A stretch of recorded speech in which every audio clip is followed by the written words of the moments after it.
Kemudian al-adab ma'al ikhwan, adab terhadap kawan-kawan.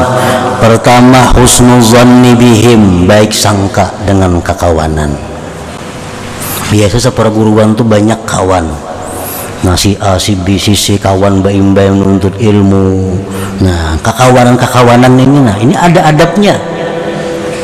Baik sangka satu dengan yang lainnya. Wa idkhalus surur alaihim, menyenangkan satu dengan yang lainnya, menyenangkan, menggembirakan. Wan nushu lahum, bermaksud baik kepada kawannya. Wa afu zallatihim, memaafkan kesalahan-kesalahannya. Nah, itu bagian daripada adab batin kepada kawan. Wa amma fi zahir, adapun adab terhadap kawan yang zahir itu ayyahtamila adzahum, contohnya ayyahtamila adzahum, menyandang nang kade nyaman dari mereka. Kawan banyak, kadang-kadang ada kelakuannya nang kayak apa. Nah, yahtamila adzahum, menyandang kelakuannya. Misal seorang rahatan berzikir, seorang rahatan mengaji, ada kawan saya ini kuciak besair apa kayaknya, kan terganggu seorang nih, sandang hal itu.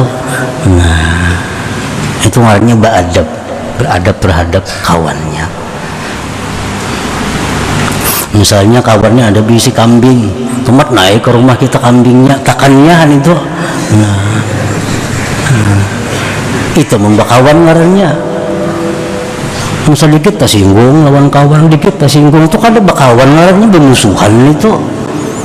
Orang kawan itu saling memaafkan, saling menerima, saling maaf, itu ngaran kawan.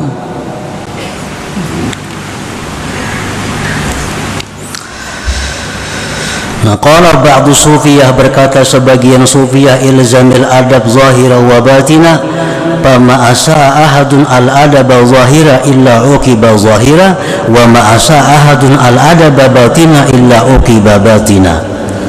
Lazimilah adab zahir dan batin, lazimi adab zahir dan batin.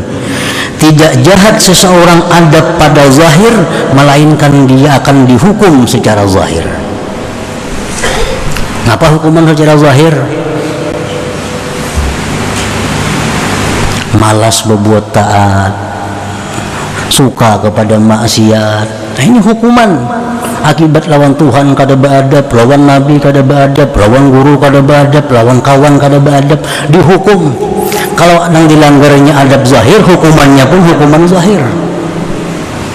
Berbuat maksiat mudah, berbuat dilarang Tuhan nyaman, ini hukuman.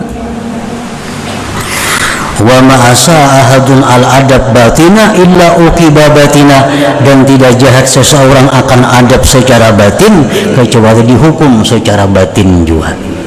Hukuman batin apa? Sembahyang kada mau khusyuk, beribadah kada mau nyaman, ini hukuman batin karena ini kada melaksanakan adab batin kepada yang tersebut tadi. Nah, itu mungkin kita kada menyadari. Berapa tahun untuk ilmu sudah kada mau nyaman sembahyang, berapa tahun untuk ilmu kada mau nyaman berzikir. Mungkin sebabnya kada beradab, lawan Allah kada beradab, lawan Nabi kada beradab, guru kada beradab, lawan kawan kada beradab, sehingga berzikir kada mau nyaman, sembahyang kada mau nyaman. Nah, fa'in waqa'at minal murid isa'atu adabin falyakun khaifan min zalik wal yubadir ila taubah wal i'tizar khasyata an tuwajjaha ilaihi al-uqubatu min haitsu la yash'ur. Apabila jatuh dari seorang murid jahat adab, maka hendaklah dia takut yang demikian dan segera tobat dan minta uzur, karena dikhawatirkan bahwa dihadapkan kepadanya hukuman dari sekira-kira dia tidak tahu, tidak merasa pada bahwa dihukum oleh Allah Subhanahu wa ta'ala. Nah, para muhibbin rahimakumullah, ini 4 adab kepada Allah, adab kepada Rasulullah sallallahu alaihi wasallam, adab kepada guru, adab kepada kawan, itu merupakan pokok dari adab-adab yang lain. Karena likulli syai'in adab, ujar ulama sufi, tiap-tiap sesuatu itu apapun ada adabnya.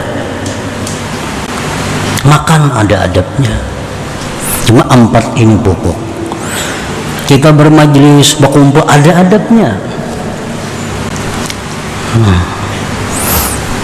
Bermajlis, berzikir di majlis nih, apa adabnya? Kita bersuci, berudu, itu kan adab. Kada berudu bang boleh aja, tapi kada beradab.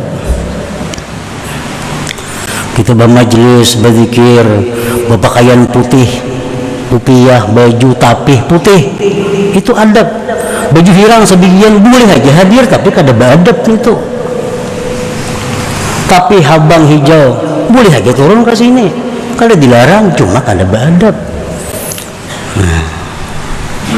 Karena kalau adabnya itu berpakaian kopiah, baju tapih mesti putih, itu adab majlis. Kalau pun diusir misalnya tapi habang kada, boleh aja, cuma adabnya kada ada. Nah, bila adabnya kada ada, dikhawatirkan berkahnya kada dapat, itu dikhawatirkan.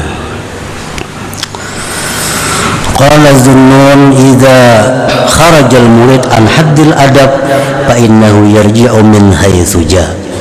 Bahwa seorang murid itu bila mana keluar dari garisan adab, maka dia kembali dari sekira-kira datangnya. Artinya apa? Hasilnya akan kembali kepada nol artinya. Bila mana kita melanggar satu adab, kita terbulik pulang ke titik awal perjalanan kita. Setiap kali kita melanggar adab, kita kembali kepada di mana kita mulai bahasa pulang.